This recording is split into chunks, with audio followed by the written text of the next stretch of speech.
솔로몬이 기도를 마침에 불이 하늘에서부터 내려와서 그 번제물과 제물들을 사르고 여호와의 영광이 그 성전에 가득하니 여호와의 영광이 여호와의 전에 가득하므로 제사장들이 여호와의 전으로 능히 들어가지 못하였고 이스라엘 모든 자손은 불이 내리는 것과 여호와의 영광이 성전 위에 있는 것을 보고 돌을 깐 땅에 엎드려 경배하며 여호와께 감사하여 이르되 선하시도다 그의 인자하심이 영원하도다 하니라.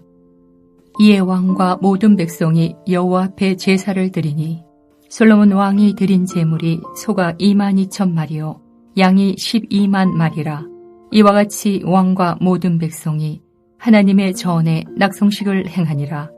그때 제사장들은 직분대로 모셔 서고 레위 사람도 여호와의 악기를 가지고 섰으니 이 악기는 전에 다윗 왕이 레위 사람들에게 여호와께 감사하게 하려고 만들어서 여호와의 인자하심이 영원함을 찬송하게 하던 것이라.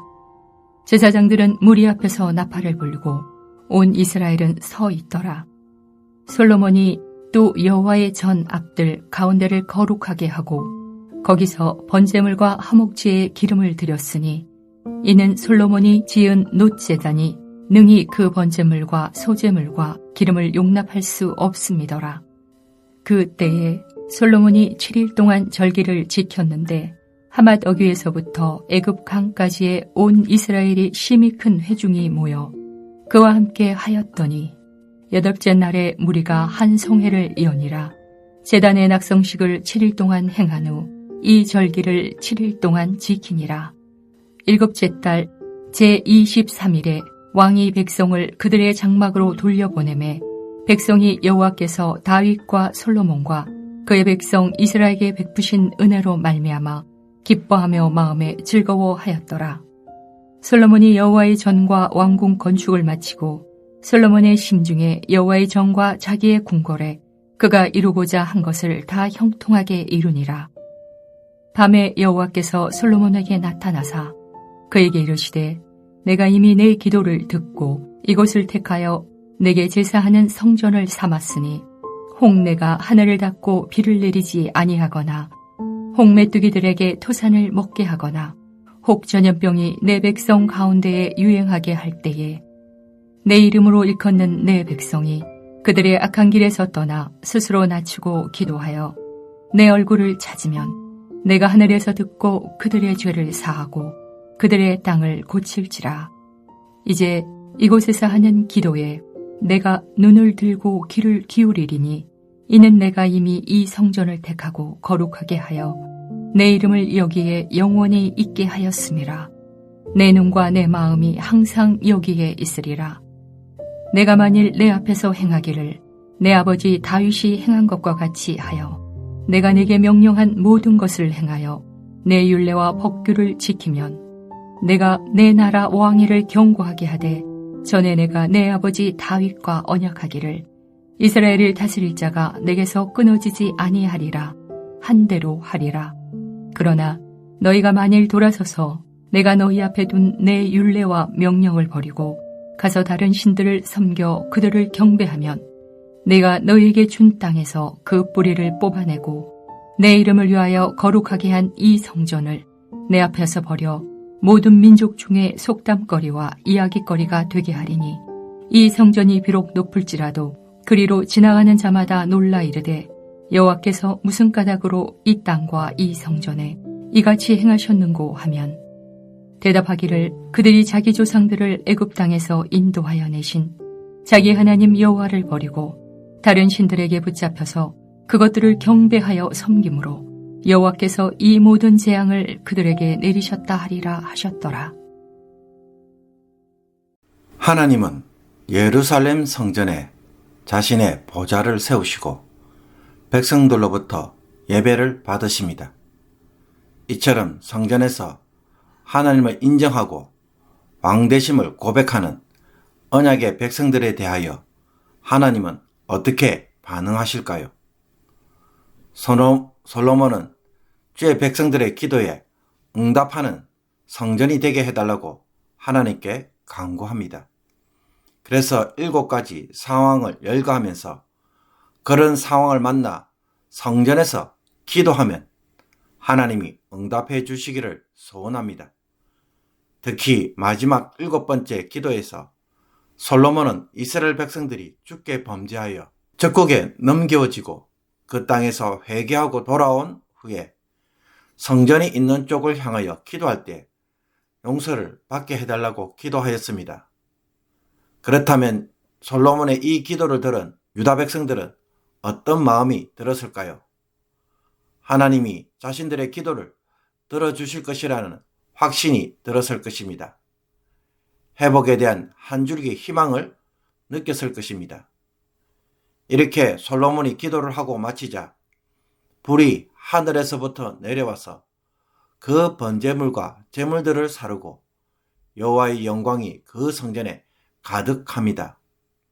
하나님이 성전에서 솔로몬의 기도를 기쁘게 받으셨다는 것입니다.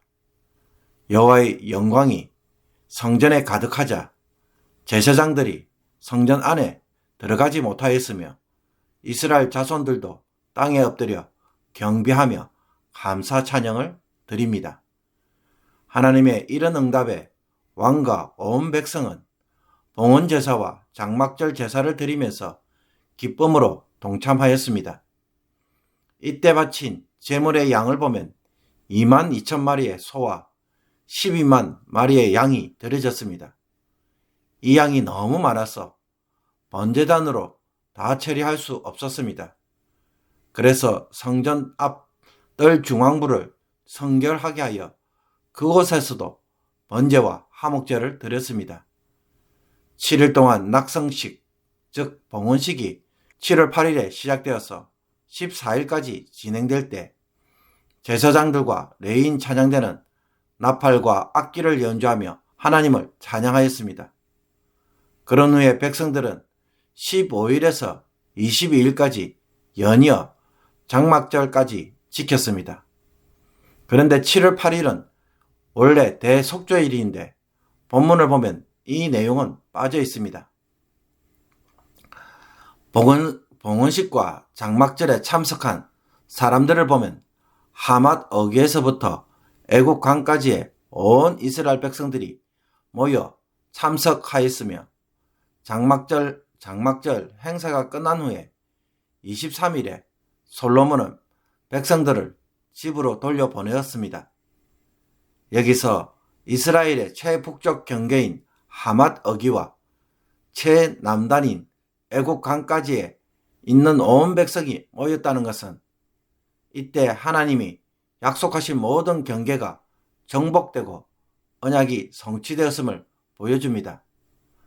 이처럼 하나님이 다윗과 솔로몬과 이스라엘 백성들에게 베푸신 은혜로 인하여 백성들은 기뻐하며 마음에 즐거워하였습니다. 봉헌제사와 장막절 제사를 다 마치자 밤에 하나님은 솔로몬에게 나타나셔서 솔로몬이 드린 기도에 응답하시는 것을 보여줍니다. 그러나 정확하게 말해서 하나님이 응답하신 때는 11절에서 밝히고 있는 것처럼 성전과 왕궁 건설이 완료된 후입니다. 즉 봉헌식이 드려진 후 13년쯤 지난 때입니다. 솔로몬이 여호와의 전과 왕궁 건축을 마치고 솔로몬의 심중에 여호와의 전과 자기의 궁궐에 그가 이루고자 한 것을 다 형통하게 이루니라. 그런데도 역대기의 저자는 이때 주어진 하나님의 응답을 봉헌식 다음에 연결시키므로 솔로몬의 기도에 하나님이 응답하셨음을 보여줍니다. 하나님은 솔로몬의 기도를 듣고 성전을 기도와 제사의 집으로 택하셨다고 말씀합니다. 그러나 성전이 하나님의 복을 무조건적으로 보장하는 것은 아니라 악한 길에서 떠나 스스로 낮추고 기도하여 내 얼굴을 찾으면 하나님이 들어주시고 죄를 용서하시며 땅을 고쳐주신다고 말씀합니다. 그래서 기근과 재앙과 전염병이 임할 때 하나님의 백성은 악한 길에서 떠나 하나님을 찾아야 기도에 응답해 주신다는 것입니다. 이처럼 하나님이 자신의 눈과 마음을 이 성전에 두신 것은 하나님이 이 성전에 머무시겠다고 선택하셨고 또 자신의 이름을 영원히 두겠다고 약속하셨기 때문입니다. 그러면서 하나님은 솔로몬에게 다윗 왕조에게 주신 언약의 조건을 다시 한번 재확인하는 말씀을 합니다. 솔로몬이 만일 아버지 다윗이 행한 것과 같이 하여 하나님의 명령한 것, 율례와 법규를 지킨다면 왕위를 견고하게 하실 것이라고 약속해 줍니다. 그러나 이와 달리 율례와 명령을 버리고 다른 신을 섬겨 경배한다면 기업으로 주신 땅에서 뽑혀버리고 성전은 벌어져서 폐가 될 것이라고 말씀합니다. 그 결과 성전은 열방의 조롱거리가 되고 이방인들조차 재앙의 원인이 여호와를 떠나 우상을 섬겼기 때문이라는 것을 알게 될 것이라고 말씀합니다. 그러므로 이 역대기를 읽는 귀환한 유다 공동체는 무엇을 깨달을 수밖에 없습니까? 왜 그들이 포로로 잡혀가야만 하고 성전이 파괴되어야만 했는지, 이런 경고를 통해 이런 경고가 사전에 주어졌음에도 불구하고 이루어진 일이라는 것을 깨닫게 되었을 것입니다. 하나님은 언약궤가 지성소에 안치되자 구름 속에 임재하심으로 성전이 하나님의 집이 되심을 보여주셨습니다. 또 솔로몬의 봉헌 기도 후에 불로 응답하심으로 성전이 기도와 제사에 대하여 응답하는 자리라는 것을 드러내셨습니다. 봉헌식과 장막절 이후에 밤에 하나님은 내가 이미 내 기도를 듣고 이곳을 택하여 내게 제사하는 성전을 삼았다고 분명히 밝히셨습니다. 그럼에도 불구하고 하나님은 솔로몬에게 다윗과 맺은 언약 조건을 통해 무엇을 말씀하고 계십니까? 성전은 맹목적으로 기도에 응답하는 자리, 복을 주는 것이 아니라고 가르쳐 주고 있습니다. 하나님이 솔로몬으로 모든 것에 형통하도록 하신 때는 솔로몬이 하나님의 뜻에 복종할 때입니다. 그러나 이와 달리 율법에 따르지 아니하고 우상 숭배를 한다면 그 성전은 더 이상 복을 내려주는 곳이 되지 못하고 도리어 폐허가 되고 조롱거리가 될 것이라고 말씀하고 있습니다. 하나님이 자기 스스로 자신의 집을 파괴시키는 이유는 하나님의 성전을 욕되게 했기 때문입니다. 죄를 듣고 죄를 양산하는 것으로 취급당하지 않도록 하기 위함입니다. 그러므로 성전에서 드리는 기도와 예배를 통해 이스라엘이 은혜를 누리고자 한다면 항상 그 조건은 무엇입니까? 죄를 회개하고 하나님을 찾으며 율법에 순종할 때입니다. 이 세 가지가 하나님 앞에서 드려질 때 성전은 하나님이 임재하시는 곳이 되고 하나님이 응답하시는 곳이 될 것입니다. 성전을 우상화해서는 안 되는 것입니다. 회개와 하나님을 전심으로 찾고 율법에 순종하는 백성, 이런 백성이 될 때 이스라엘에게 성전은 복이 임하는 곳, 하나님의 은혜를 지속적으로 누리는 하나님의 집이 될 것입니다. 성전이 있다고 해서 무조건으로 하나님이 은혜를 베푸시는 것은 아닌 것입니다.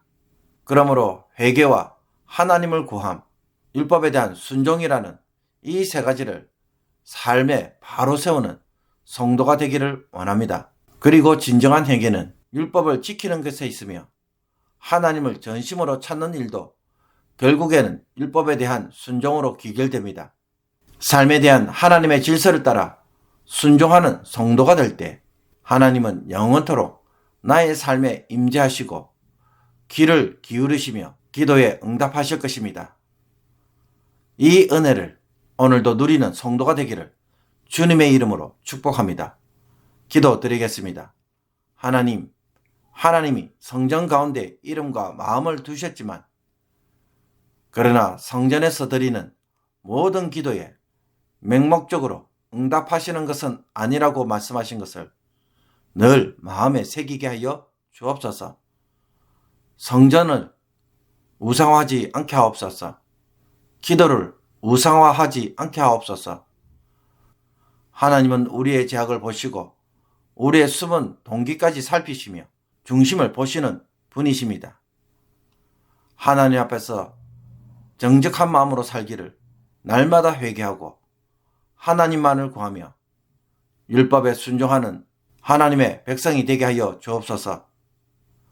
그때 하나님이 다윗과 맺은 언약대로 응답하신다고 하셨사오니 저희들에게도 그와 같이 응답하여 주옵소서. 하나님을 사랑하게 말씀을 사랑하고 하나님을 사랑하게 말씀대로 사는 성도가 되게 하여 주옵소서. 오늘도 내 마음대로 사는 자가 아니라 하나님의 법도에 따라 살아가는 지혜로운 자가 되어서 하나님이 언제라도 기도에 응답하시는 그 은혜를 누리게 하여 주옵소서. 예수 그리스도의 이름으로 기도하옵나이다. 아멘.